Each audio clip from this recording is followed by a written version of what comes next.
بسم الله الرحمن الرحيم والله halkan waxaan igala hadlayaa waa walaalkiin Maxamed Xuseen magaalada Ottawa ee waddanka Canada maanta waxaan joognaa waa maalin Jimca bishana waa March maalin 22 in walaal sad ogtihiinba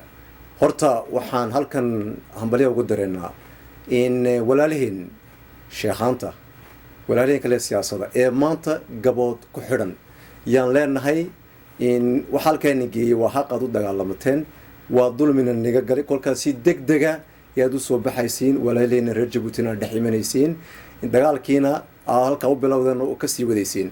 إن ولا لسادو كتيم بشي فبراير واحد عاد دورشة برلمان دورشة ده بحكوا جولستي ضلدا USN أوركا بعيد قرن كمعارض كلية هي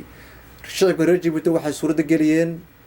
قول هالك كتيم داي أو برلمانها هذا ما توحى واجبه والدستور كان ودكويا للسامحية إن USN أي صوردستو أغلبية دي برلمان أي صوردستو دولة وبرايم مينستر يدو أي لا هاي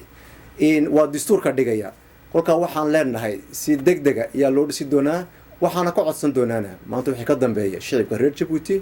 أسكرها هاتو إن معلمها هاتو برشاد الرئيس كهاتو administration هاتو waxaa amar laga qaadanayaa xukuumadda USN ay soo dhisi doonto yaa amar laga qaadan doonaa mudane Ismaaciil Cumar Geelana waxaa ka leenahay maanta wixii ka dambeeysa dastuurku soo waafacayo wuxuu sii joogi karaa isagoo madaxweynaha ilaa 2016 laakiin fursad bay u tahay inuu amba iska casilo ama doorasho madaxtooyo uu waxeeyo kolka walaalayaal in dawladda ka USN ay suurto gelisay maanta wixii ka dambeeysa waa inaan iyada amar ka qaadano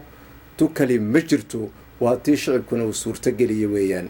in halkan waxaan hambalyo uga dareynaa walaalkeen Cabdiraxmaan Teix walaalkeen Zakariya maanta waxaan maleynaynaa inay bilad sharafeed labada nin dadka kale inkasta iyaguna dagaalada ka qayb galeen ay ku waajibto waayo kolkan Cabdiraxmaan Teix ku noqdo waa geesi baan odhanayaa halka uu ka kacay oo yiri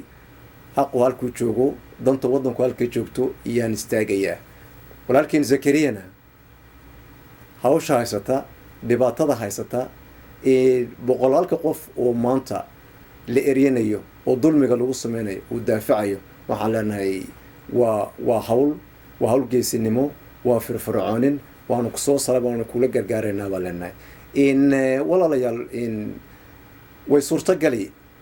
dawladdaasi waxaan anaka noo waajiba sidaan u hirgelino waxaan noo bannaan waxa la yidhaaho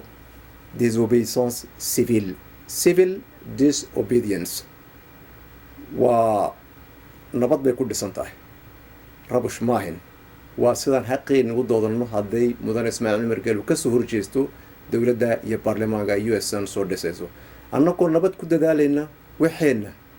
ayaa kaste shaqa joojis baa la waxayn waxbaan rabushayn oo dibadbaxa oo nabad ku dhisan iyaan waxayna soo qaadan waa hubkeena aan gacantan ku haysanayno annagoo nabad waxaynu barbaaran sartay ninkii dagaal doonaya waa ninkii dagaalka qaatay doorashada ka hor joogsaday ee afmarulsaday waa taliska mudane Ismaaciil Cumar Geelana waan dadaalaynaa walaal guul waan gaadhaynaa saasaan isku ognahay dawladda USN yaa maanta na hogaaminaysa wixii ka dambeeya maanta السلام عليكم ورحمة الله وبركاته.